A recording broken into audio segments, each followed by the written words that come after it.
Okay, so Thursday, I will be at a sales competition, so you have that day reserved for you to work on your either sales interview or your final sales presentation with your partners. You can also use that time to talk about a prospecting challenge that I've opened the Dropbox for on D2L, that we'll talk about the requirements for that, which is a group project that you all have. And I sent out an email on D2L giving you an opportunity to earn bonus points by going to the career fair, the sales career fair, this Friday. How many of you, just out of curiosity, so I have sort of a head count of how many of you plan on attending the career fair on Friday? What you said is that? It's at Tech Systems, which is at 30 or 5, I can't remember, West Reno, which is right downtown. It's like right directly north of the U-Haul building, so it's not hard to find. How many of you are planning on going? 1, 2, 3, 4, maybe. Okay, all right. Good opportunity for you to get bonus points and actually see the companies that are out there that are interested in hiring you. So I encourage you to go dress professionally. You know, it's also good practice, even if you don't want jobs. I apply for jobs all the time that I have. I go on the market every year, and I go usually on interviews to schools that are hiring, and because it involves talking about me, which I like to do. I like to talk about myself, and it also involves allowing me to practice my skills, my selling skills, and so I like to go on job interviews. So this is an opportunity for you to actually practice selling skills with people who are actually recruiting salespeople. Yes. So if we did go, what would, like, you say dress professionally, but like it's like a slightly different industry, like professional selling wise. So when you go to the job interview somewhere else, like you wear, like for me, I wear like a very conservative, very basic suit, like a blue or charcoal suit. Could we wear something more fun, like a? I would say you want to be more conservative?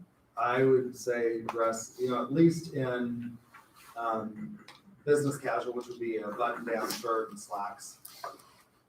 I wouldn't show up dressed in, sweatpants. That seems to be the favorite of everybody to wear in their sweatpants. So, no sweatpants and sneakers. You don't have to look like this, but if we were to look like that. Oh, yeah, I mean, that would be fine if you wore a suit, got a tie. I used to wear lots of bow ties until the associate dean started wearing bow ties, and I had to come up with something else. So anyway, so we're going to do a prospecting, and I'll give you some time at the end of class, and then some time on Tuesday to finish it, to work on that. So we're going to talk about success for a career in sales. So the text tells you that people are often hired with little product knowledge. I don't think that that's true anymore. Particularly, it's not true with our students because most of our students have done an internship. So most of our professional sales students, you have to do one of three things. You either have to take a practicum class, you have to do a professional sales internship, or there was one other, and I can't think of that off the top of my head, one of the others that you require, an independent study in sales.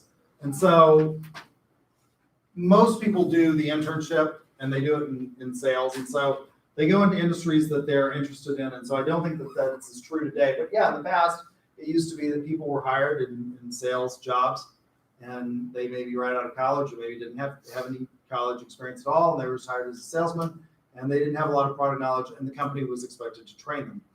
More and more what we're finding is that people are going into these internships and they're learning about the industries and the products that they're going to be selling. So it's important to learn about the product or the service itself. What are the features and benefits, options and adaptations? No, features are things that the product has, and people don't generally buy features in and of themselves for the feature itself. They're not like Gollum in Lord of the Rings, my precious, looking at the copy machine. What they want is they want the features that benefit them, right? So features have numerous benefits, and it's not necessarily a one-for-one in terms of features and benefits. Lots of features have multiple benefits.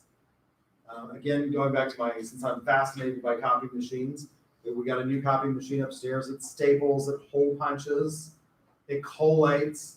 All of those are features, and they have multiple benefits. What's the benefit of it being able to staple the papers? Well, it keeps more than one sheet together so that when I bring them in here, I can pass them out and I don't have to do it myself, right? That has multiple benefits to me. It's not just a one-for-one. What are the benefits? A, I don't have to staple it. It saves me time, keeps it together for you. It makes it so that I can do these projects at the last minute, run in and run through the copier and not have to do things like, sit there and staple it like I used to when I first started teaching, and our copiers didn't really do that. They didn't staple, they didn't have a staple feature. So you'd have to do that, you'd have to collate it yourself. That has a whole lot of benefits. That one feature has a whole lot of benefits. Knowing the product's performance. What's the normal wear and tear? What are the updates that are required for it? The first cell phone I got was a bag phone, which years and years and years ago, weighed 7 pounds. We wouldn't put up with that today. Basically, it was just for calling people. Now, these devices come with what? All kinds of updates. How many of you have the iPhone? Almost everybody in here has an iPhone. And it's doing what? It used to be that when I first got my first iPhone, it would say there was an update ready, or you had to go search for the updates. Now, what are the iPhones doing? They're updating themselves, right? They just automatically, if you don't update it, it will sort of learn when you're not using it, allegedly, and it will update. Updates. What does that do to the device? How does it affect it? What are the manufacturing methods and processes that are used? Those are going to be important, particularly in high-tech sales. I have a sister-in-law who sells medical devices. How is that manufactured?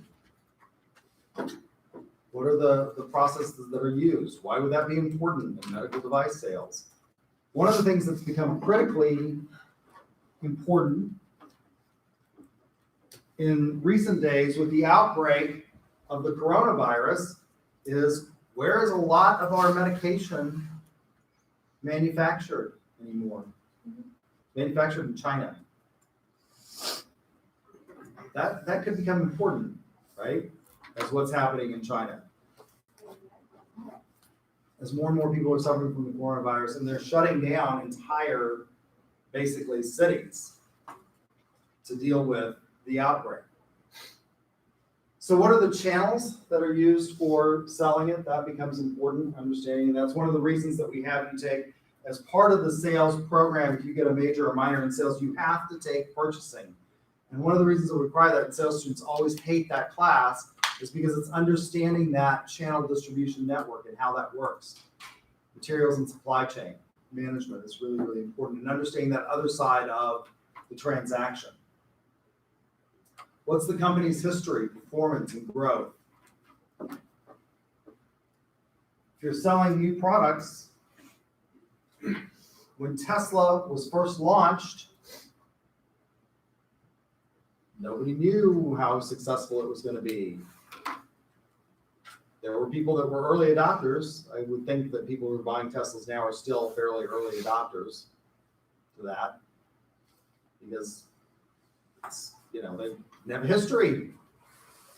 One of the things that happened with the early models of Tesla, the big ones, were that they had a lot of problems in terms of quality control of things that weren't related to the powertrain or the driving, but were related to things like, the trim just falling off of the car. Why? Because Elon Musk had no experience with manufacturing automobiles. If he had partnered with somebody like Ford or GM or something like that, they have a lot of experience with manufacturing and getting that quality and precision right. So that's important. What is the service like after the sale?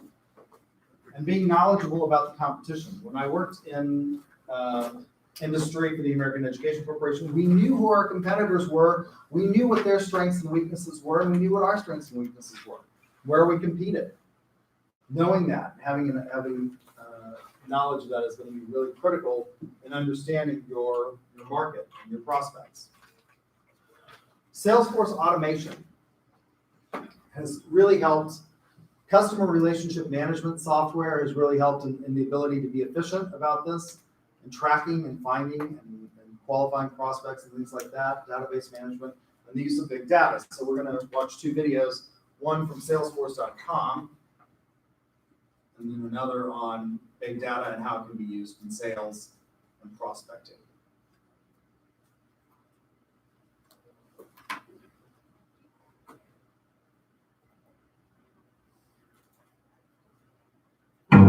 Salesforce IQ lets your team sell smarter with data-driven relationship intelligence. You can match it to your unique deal process and be up and running in minutes. It will automatically capture your team's relevant communication data, like emails and meetings, to keep your team in sync. Add notes and tag collaborators to keep everyone informed about the progress of your deal.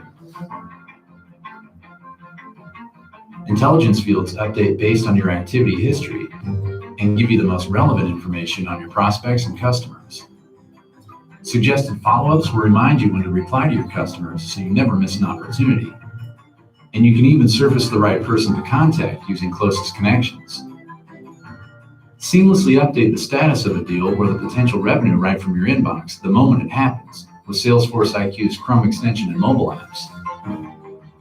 Activity, pipeline, and sales reports update in real time, so your team will consistently have insights into the activities necessary to hit your goals. Sell smarter with Salesforce IQ.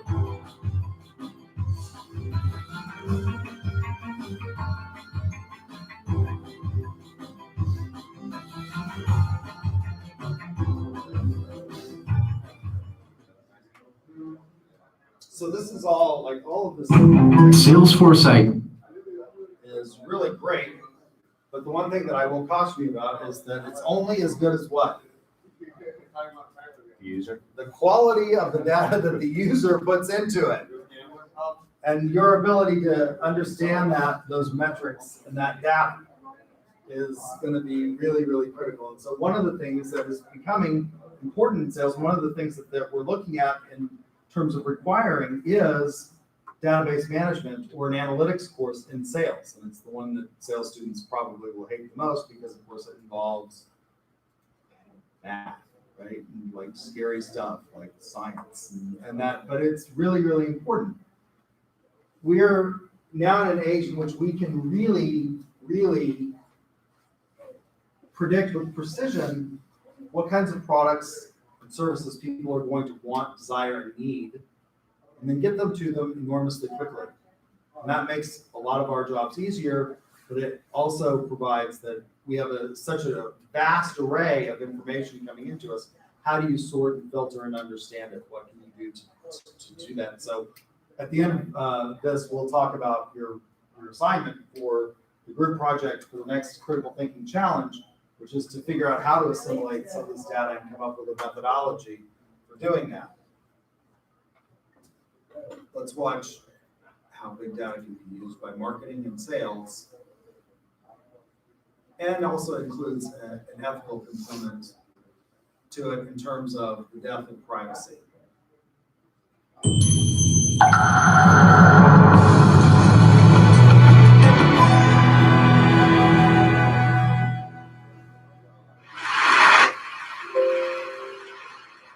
I would like to tell you a story connecting the notorious privacy incident involving Adam and Eve and the remarkable shift in the boundaries between public and private, which has occurred in the past 10 years.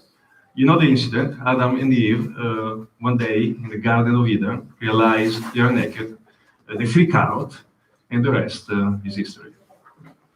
Nowadays, Adam and Eve would probably act differently. We do reveal so much more information about ourselves online than ever before. And so much information about us is being collected by organizations. Now, there is much to gain and benefit from this massive analysis of personal information or big data. But there are also complex trade-offs that come from giving away our privacy. And my story is about these trade-offs. We start with an observation, which in my mind has become clearer and clearer in the past few years, that any personal information can become sensitive information. Back in the year 2000, About 100 billion photos were shot worldwide, but only a minuscule proportion of them were actually uploaded online. In 2010, only on Facebook, in a single month, 2.5 billion photos were uploaded, most of them identified.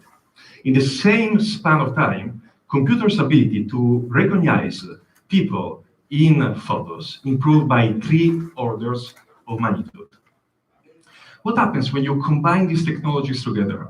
Increasing availability of facial data, improving facial recognizing ability by computers, but also cloud computing, which gives anyone in this theater the kind of computational power which a few years ago was only the domain of 3-letter agencies, and ubiquitous computing, which allows my phone, which is not a supercomputer, to connect to the internet and do there hundreds of thousands of face matches in a few seconds. Well, we conjecture the result of this combination of technologies will be a radical change in our very notions of privacy and anonymity. To test that, we did an experiment on Carnegie Mellon University campus. We asked students who were walking by to participate in a study. And we took a shot with a webcam, and we asked them to fill out a survey on a laptop. While they were filling out the survey, we uploaded their shot to a cloud computing cluster. And we started using a facial recognizer to match that shot to a database of some hundreds of thousands of images, which we had downloaded from Facebook profiles. By the time the subject reached the last page on the survey, the page had been dynamically updated with the 10 best matching photos which the recognizer had found. And we asked the subjects to indicate whether he or she found themselves in the photo. Do you see the subject? Well, the computer did, and in fact did so for 1 out of 3 subjects. So essentially, we can start from an anonymous face, offline or online, and we can use facial recognition to give a name to that anonymous face, thanks to social media data. But a few years back, we did something else. We started from social media data. We combined it statistically with data from US government and Social Security, and we ended up predicting Social Security numbers, which in the United States are extremely sensitive information. Do you see where I'm going with this? So if you combine the 2 studies together, then the question becomes, can you start from a face? And using facial recognition, find a name and publicly available information about that name and that person. And from that publicly available information, infer non-publicly available information, much more sensitive ones, which you link back to the face. And the answer is yes, we can, and we did. Of course, the accuracy keeps getting worse. But in fact, we even decided to develop an iPhone app, which uses the phone internal camera to take a shot of a subject and then upload it to a cloud and then do what I just described to you in real time. Looking for a match, finding public information, trying to infer sensitive information, and then sending it back to the phone so that it is overlaid on the face of the subject. An example of augmented reality, probably a creepy example of augmented reality. In fact, we didn't develop the app to make it available, just as a proof of concept. In fact, take these technologies and push them to their logical extreme. Imagine a future in which strangers around you will look at you through their Google glasses or one day their contact lenses and use 7 or 8 data points about you to infer anything else which may be known about you. What will this future without secrets look like? And should we care? We may like to believe that the future with so much wealth of data will be a future with no more biases. But in fact, having so much information doesn't mean that we will make decisions which are more objective. In another experiment, we presented to our subjects information about a potential job candidate. We included in this information some references to some funny, absolutely legal, but perhaps slightly embarrassing information that the subject had posted online. Now, interestingly, among our subjects, some had posted comparable information, and some had not. Which group do you think was more likely to judge harshly our subject? Paradoxically, it was the group who had posted similar information, an example of moral dissonance. Now, you may be thinking, this does not apply to me because I have nothing to hide. But in fact, privacy is not about having something negative to hide. Imagine that you are the HR director of a certain organization and you receive resumes and you decide to find more information about the candidates. Therefore, you Google their names, and in a certain universe, you find this information.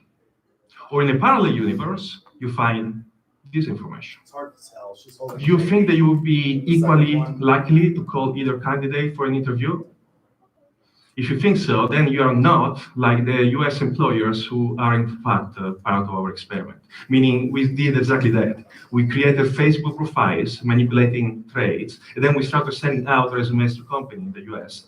And we detected, we monitor whether they were searching for our candidates and whether they were reacting to the information they were finding on social media. And they were.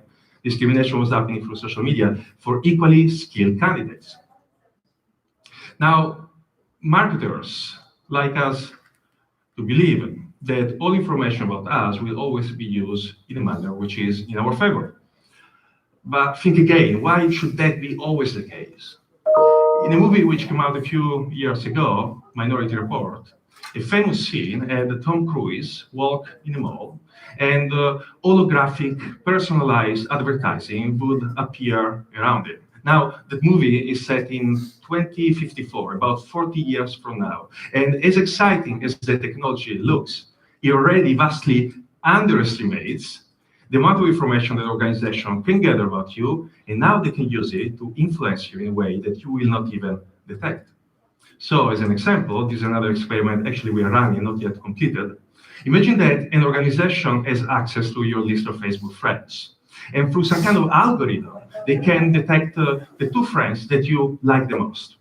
And then they create, in real time, a facial composite of these two friends. Now, studies prior to ours have shown that people don't recognize any longer, even themselves, in facial composites, but they react to those composites in a positive manner. So next time you are looking for a certain product and there is an ad suggesting you to buy it, it will not be just a standard spokesperson. It will be one of your friends. And you will not even know that this is happening.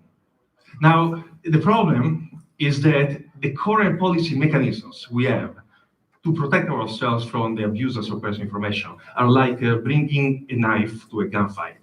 One of these mechanisms is transparency, telling people what you're going to do with their data. And in principle, that's a very good thing. It's necessary, but it is not sufficient. Transparency can be misdirected. You can tell people what you're doing. It's necessary, but it is not sufficient. Transparency can be misdirected.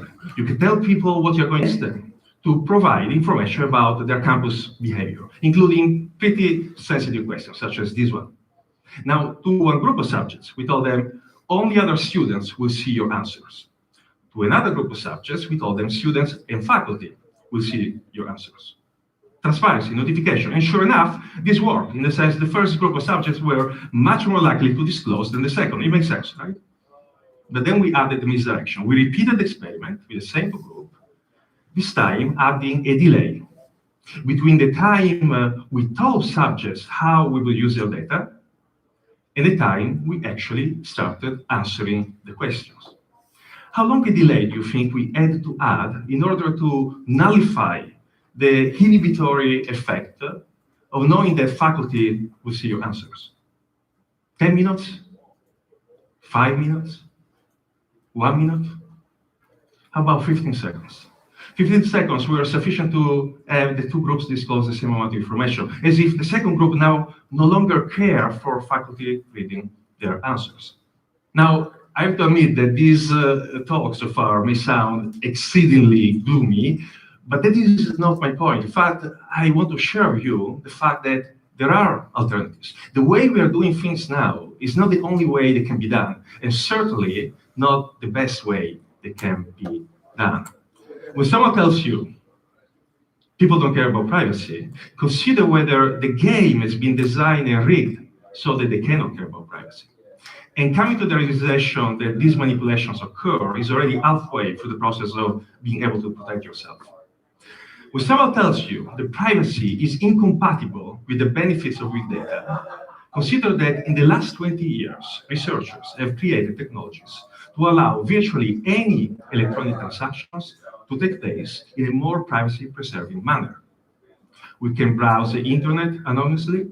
We can send emails that can only be read by the intended recipient, not even the NSA.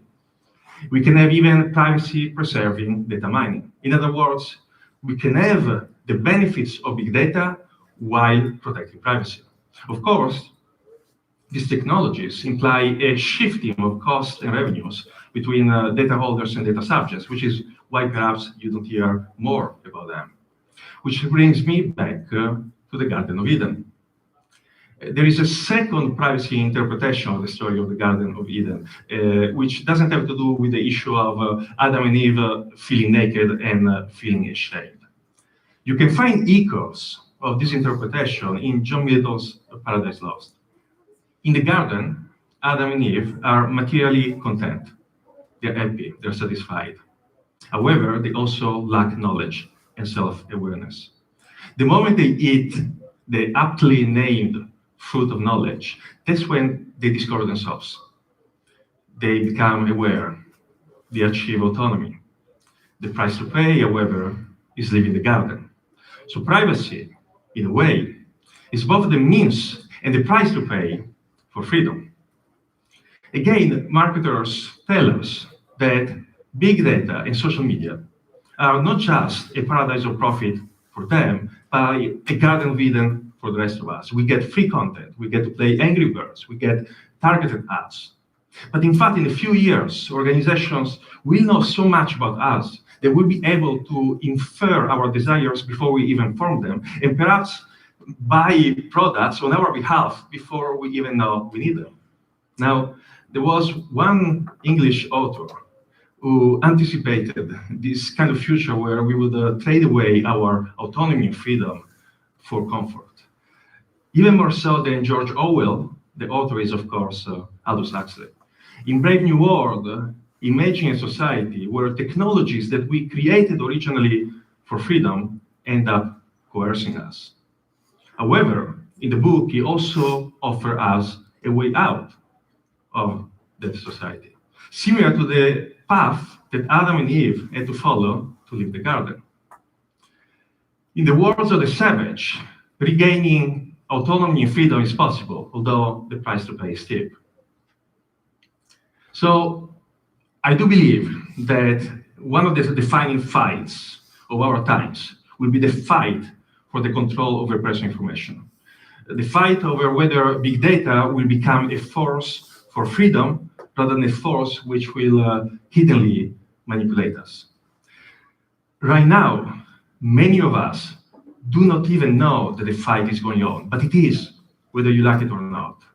And at the risk of playing the serpent, I will tell you that the tools for the fight are here, the awareness of what is going on, and in your hands, just a few clicks away. Thank you.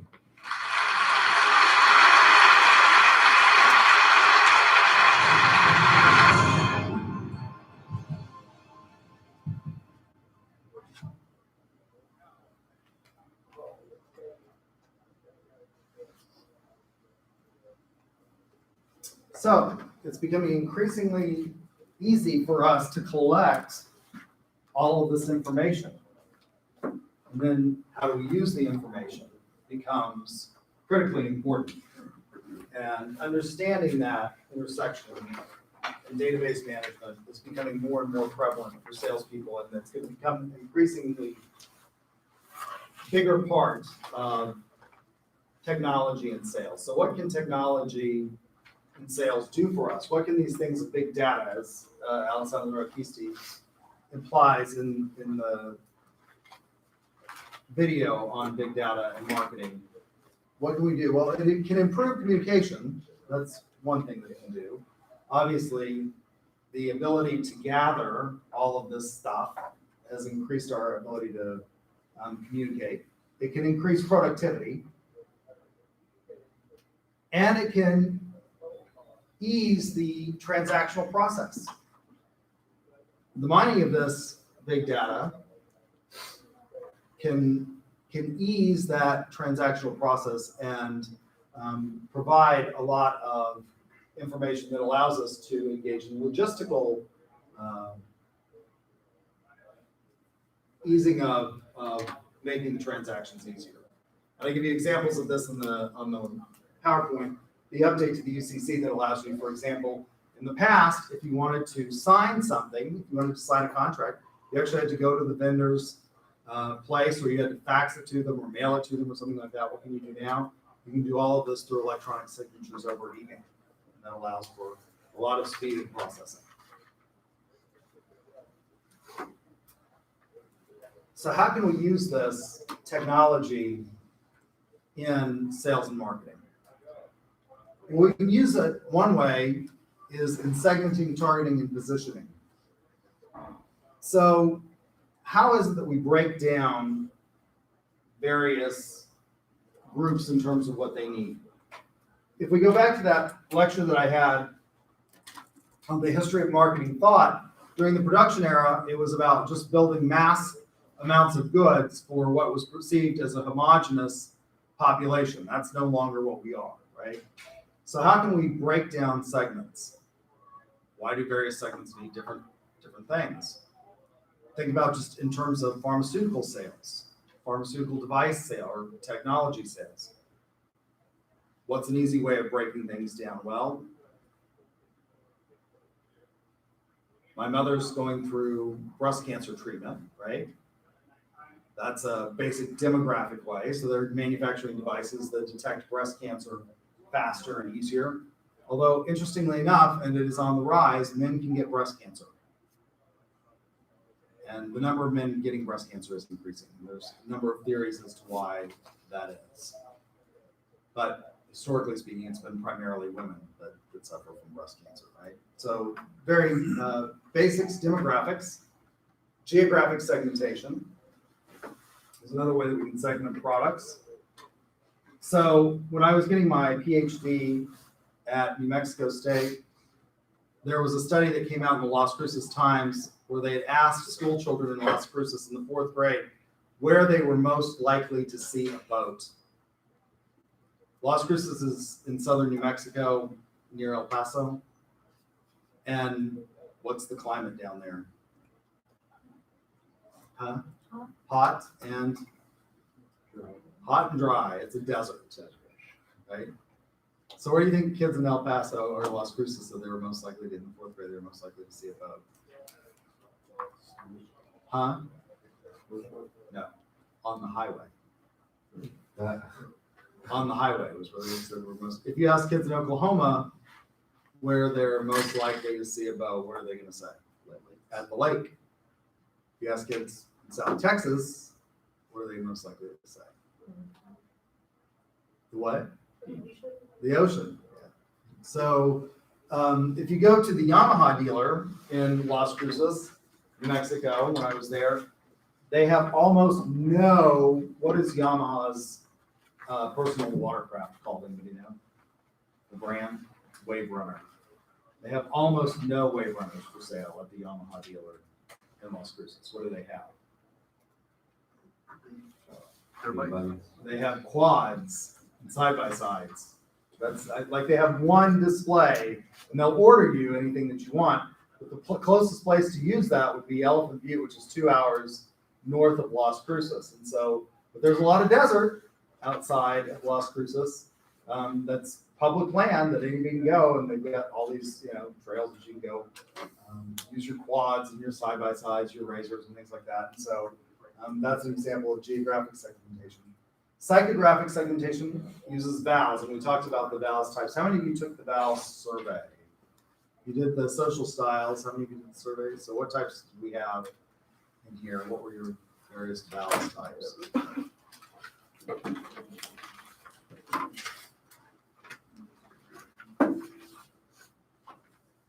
Not your social style, but your vowels, which would be things like innovator, experiencer, achiever. What was an experiencer and innovator? You're an experiencer and innovator. Okay, so what kinds of things are you going to be more interested in as an experiencer? Like activities. Okay, in terms of purchasing. If your population is largely older, what kinds of recreational activities are they going to be looking for? Huh? Golfing, maybe. Golfing is declining among almost every generation except older people. You all don't actually want to go out and play golf anymore, do you? And why would you? Like, you've got this great thing that's taking the place of actually going out and playing golf called Top Golf. It doesn't take 4.5 hours to actually go and play golf anymore. And the games are actually a lot more entertaining if you're an experiencer than traditional golf. I guess, sort of once you played a golf course, you played it, you would think the same would be true at Top Golf, but it's not. Why? How many of you have been to Top Golf? Almost everybody. Why is it not necessarily just the same experience every single time? I guess depending on wait time, because they have like play pool or play Connect Four, or one day you may be just trying to hit as far as you can. Next time you go, you're actually going for points. Right. They have all these different games, and the balls, they've got RFID devices inside of them, and so they'll monitor where you go and how close to the hole you hit. And so one of the games that they have is you try to hit the targets that are closest to you, and then the next back, and the next back, right? I mean, it's a whole different way of experiencing golf. Whereas after you've walked the golf course once, sort of done it, haven't you? That's why people who really are interested in golf go to different golf courses, or different locations. And so that becomes important, those kinds of psychographics. So we had an experiencer, what else? Who else was what they were? I was a striver and experiencer. You were a driver, A striver. striver, experiencer. Okay. The others? That was the same thing. You're a striver, experiencer, Experiencer. experiencer, striver. All right. So psychographics are important. I also put up in business to business, what we talk about is things like the NAICS, the North American Industrial Classification System. This breaks down the market economy into various sectors of the economy and provides all kinds of data that we can use to mine in terms of various industries. And so it's based on a digital classification, and you can get all of this information on how fast that industry is growing, what kind of patterns there are in terms of sales. What's one of the biggest indicators of an economy slowing down? Well, it's things like housing sales. So there are categories within the NAICS for single-family residential housing. New build housing, this is one of the big things that is a big determinant of economic power.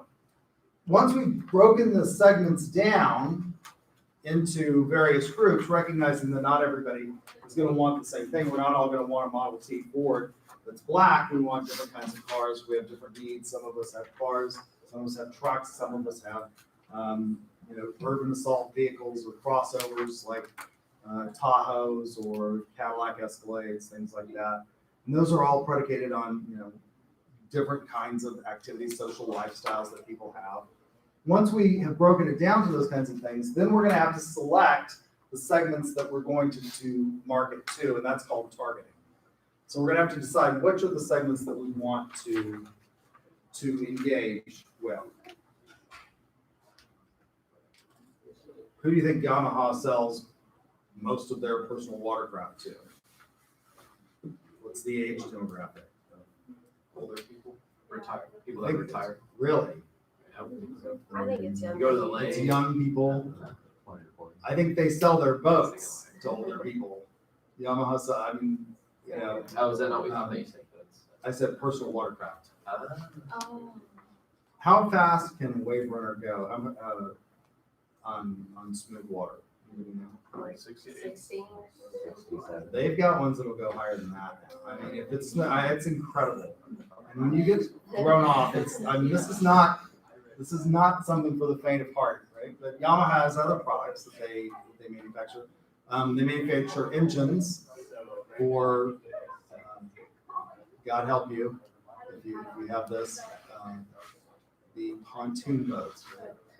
It's amazing to me, and all of my friends that are older who have pontoon boats, some of them have the tri-hull pontoon with the big engine, and they insist that it can pull a skier.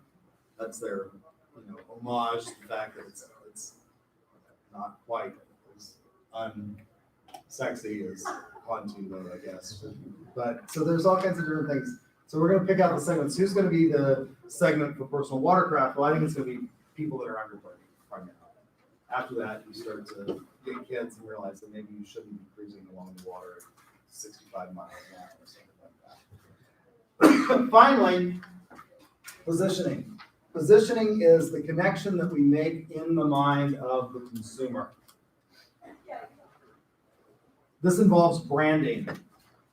How are we going to position the product?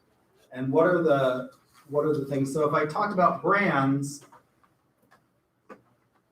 certain things should come to mind. If I say, for example, McDonald's, what comes to mind if I say McDonald's? Cheeseburger. Cheap. That's what they're known, cheap for, right? They're cheap, fast, consistent. That's what McDonald's is known for. A Big Mac in Oklahoma City is going to taste like a Big Mac where?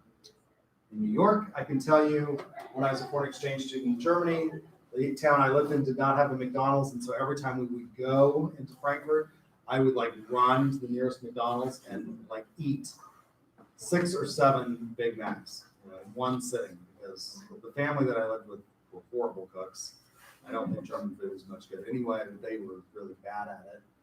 And that's the position that McDonald's has. Now they're trying to change that. One of the things that is important is that when you establish a position in the market, then if you need to change it or you want to change it, McDonald's is trying to do this, it becomes very, very difficult to do that. So McDonald's position in the market is cheap, fast, consistent. That's where they are. Billions and billions served. Their McDonald's hamburger is the same in New York or Schenectady or Oklahoma City or Tucson or California or Frankfurt, Germany, right?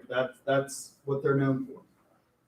Because they sort of started to get a bad rap, they started losing business, particularly in one of their most profitable sectors of the fast food industry, which is breakfast. And where were people going for breakfast?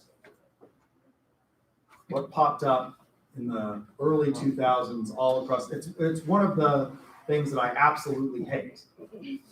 It's Starbucks. Starbucks is the tool of the devil. And I jokingly tell students when I travel with them, if you mention Starbucks to me, I will punch you in the throat, because they have really bad coffee. But particularly your generation loves Starbucks. Now Starbucks serves breakfast items that are oddly similar to McDonald's breakfast items, aren't they? They sell things like on an English muffin. Who started that trend? McDonald's. It was called the Egg McMuffin years ago. And I think they started those in the 1980s, like 1986 is probably when they started the Egg McMuffin. Starbucks serves that same kind of stuff, right? And McDonald's was losing market share to Starbucks. So what happened? So McDonald's buildings were these big sort of hulking facilities that had drive-throughs where you just kept pulling up, right? They used to have you stop at the thing and you pull up to the first window and then the second window and you get your food, and they had these big toy areas, playgrounds outside, because they appealed primarily to children. Well, when they started losing breakfast market share in the breakfast industry to Starbucks, what did McDonald's do to start competing with Starbucks? If you look at a McDonald's now from versus what it looked like in the 1990s or early 2000s, it looks a lot more like a Starbucks. And they've come up with a menu that looks a lot more like Starbucks. It's no longer McDonald's breakfast, it's McCafe. And they have not just coffee. And by the way, McDonald's coffee is much better than Starbucks. If you just want a cup of coffee, it's much better than Starbucks. But they've now come up with all those stupid products that compete with Starbucks. Now, the problem for them has been that that's not what McDonald's was known for. They had established a position in the market that was cheap, fast, and consistent, right? That's what they had established their market as. And it's really hard to change that position once you've made that connection in the mind of the consumer to get them to change. They're trying. I'm not sure how successful that's going to be. So motivation for salespeople. I'm talking about success. And then we're going to talk about prospecting. Motivation. How do you motivate salespeople? Well, you can use external motivation, which is fear. That doesn't work for most people, though. If you take leadership classes, they talk about theory X and theory Y. I was just talking about this in my marketing ethics class this morning. What is theory X? Anybody know? Anybody remember? How many of you had a leadership class? 2 people? 3X is like that where your employees don't have empowerment. It's all supervisory. What they say Yep. is what. It's all controlled from the top. It's micromanaged. People who ascribe to theory X, generally, McGregor says that people are inherently lazy. They need to be monitored and supervised consistently in order to do their jobs, and you need to use fear to motivate them. We're going to fire you if you don't perform. The problem with using that kind of motivation for salespeople is that in many instances, managers of salespeople don't necessarily have daily contact with those salespeople. If you're a pharmaceutical rep, your manager will manage a region, and they may only see you once a quarter. It's hard to have control, you can do it, I guess, with email and voice messages and stuff like that. So fear is one way to do it. It's not necessarily very successful for salespeople. You can use incentives, which are also external. Now, in every survey of why people choose the jobs that they choose, money is one of the lowest motivators for every career profession except one. What's that? What's the exception to that? Salespeople. Salespeople are generally more driven by money than that. So external incentive rather than fear can be used. Internal, it's important that you develop your own sort of internal compass and motivation for getting things done. So what constitutes going along with that then? Goals. What's a good goal? So we have all kinds of goals. We set goals for salespeople. We're going to use technology to monitor those goals, like Salesforce, to see if you're meeting your quotas, manage the sales force. What's a good goal? How do we define good goals? So what's a goal? Yes. One that has specific tasks in order, like set in place, not just like bland, maybe like Okay. steps. So an example. Say you really want a car, and so you would say, instead of saying, Okay. So your goal is I want to get a car. Yeah. Okay. So we'll start with that. This is your goal to get a car. Is that a good goal? How do you think that's a good goal? I mean, if you don't have a car, yeah. Huh? If you don't have a car, then that's a good goal, I feel. Yeah. Really? Is that a good goal? I feel like it's a good goal if you do. If you need it, if you need to get places. My housemate walks to school and to her job, which is Starbucks, every single day from Fred's. So it's her goal to get a car. I think that's Right. pretty fair. Okay. I still think that the goal could be better. You're saying like, I want to get a Nissan, a Oh, 2015 yeah, okay. Nissan. Now we're getting a better goal, right? So we start out, let's get a car. Well, when? What kind? How are we going to do this, right? So a better goal is, yes, more specific. So a good goal might be getting a car. A better goal would be, I want to get a Nissan. What'd you say? I just said like a Nissan Maxima 2015. Nissan Maxima 2015, because that's a fairly late model year. By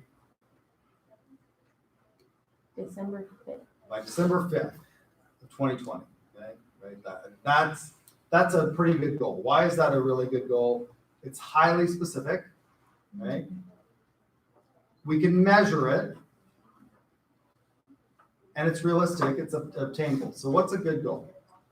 A good goal is one that has clearly defined objectives that can be measured. So we could have a highly defined goal.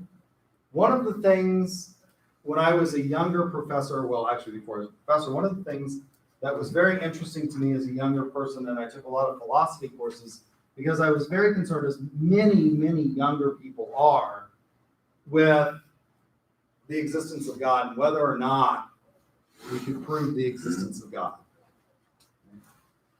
So I took a lot of philosophy courses on logic and critical thinking and studied this question.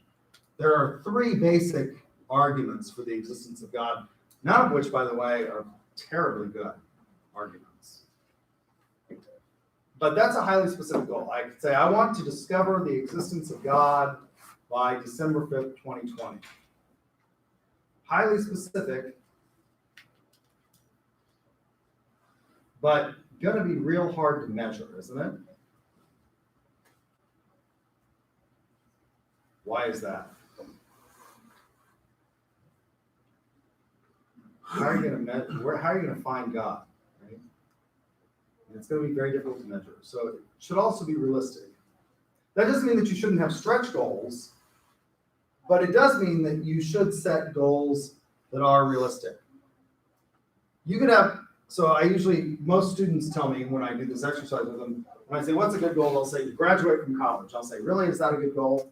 I guess that's a better goal than not graduating from college, but okay, I'm gonna take the course catalog, I'm gonna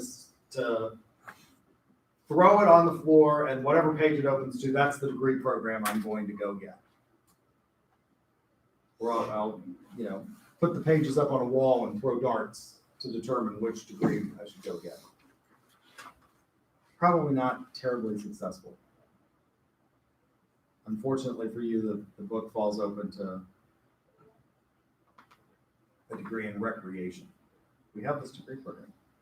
You can get a degree in I took that class because I thought, I know how to recreate. This will be easy. One of the hardest classes I took. What can you do with a degree in recreation? Why would you get a degree in recreation? Where do you go to work with a degree in recreation?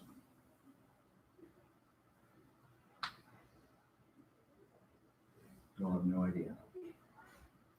You go to work for parks and recreation departments in the city. That's what you do. I mean, how many of you want to do that? Probably, so that's not a great goal. Like, what's a better goal? I want to get a sales degree and I want to graduate in 2.5 years. Can you do that? It's not a great goal. Why? It's objective. We can measure. Now, unlike I'm going to prove the existence of God by December 5th, 2020, we can measure this one. Can't we? I mean, there's no measurement for the existence of God that I know of. There's no, so it's going to be based on argument and logic, and that's going to be hard.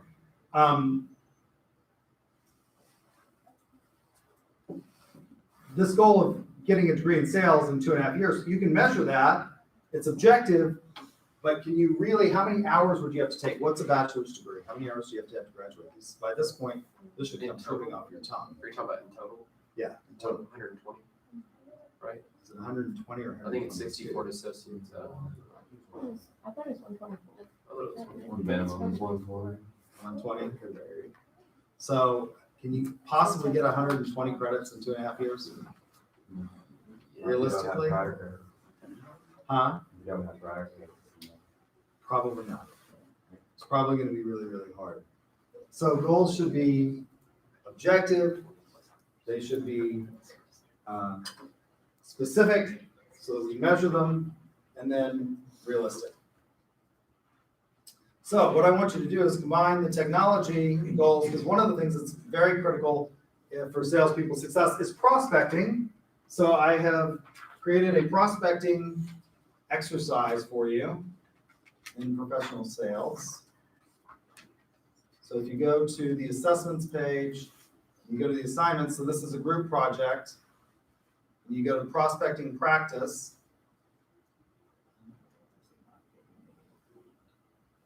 I'm going to switch views.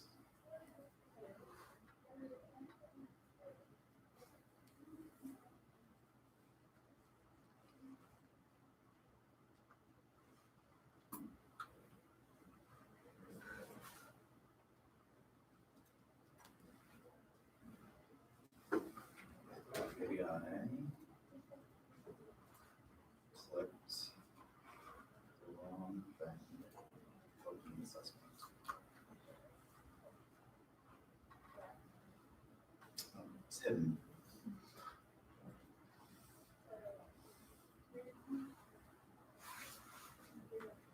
So now you can see it. So this is what I want you to do in your groups. I want you to assume that you work for Paycom. So Paycom is a payroll processing company, and the reason I use Paycom is because it's one of the ones that we've used in the past for sales courses, for the advanced sales course. So assume that you work for Paycom. Using the information on prospecting, including the lecture, the text, the TED Talk on Kesey's video on privacy and how we can use big data to find information, I want you to identify a company in one of the Metroplex cities other than Oklahoma City. So you can use Guthrie, Edmond, Piedmont, Macomb Park, Nichols Hills, the Village, Del City, Moore, Norman, something like that, Louis City. You may not use a company that you or your team members work for, or one that you worked for in the past, or one that's owned by your family, or your best friend, or things like that. So I want you to find a company that's going to be a good prospect for Paycom. So a small company probably that none of your team members work for. Once you have found the company to target, I want you to use the Madden approach, which is talked about in the text, and we'll talk more about this on Tuesday, to qualify the prospect. And then based on your search of the web and information, I want you and your teams to identify the decision maker based on information that you can find, like looking at Facebook, LinkedIn profiles, things like that. What do you think their likely social style is? And what is their vowels type? And you should justify your answer. And tell me how you determined that typology. And then have one of your classmates submit it. We'll talk about your answers on Tuesday. So I will be here for the next 15 minutes with, I gotta run down the hall for 1 second, but I want you to break into groups and start on this. With regard to, there was a problem with D2L. Apparently I didn't hit the right icon to make the ethics critical thinking challenge a group thing. So there was only the submissions from one people, and it only when I graded it, when those people forward. So I've gone back through and corrected that. So you should have gotten an update on the grades for that assignment. If there's other assignments that I've missed, or you think I didn't get graded for some reason because I missed it, let me know and I will take a look at those. All right? Any questions? All right, so I'm gonna stop the video and you guys can start getting your groups and start working on this practice problem.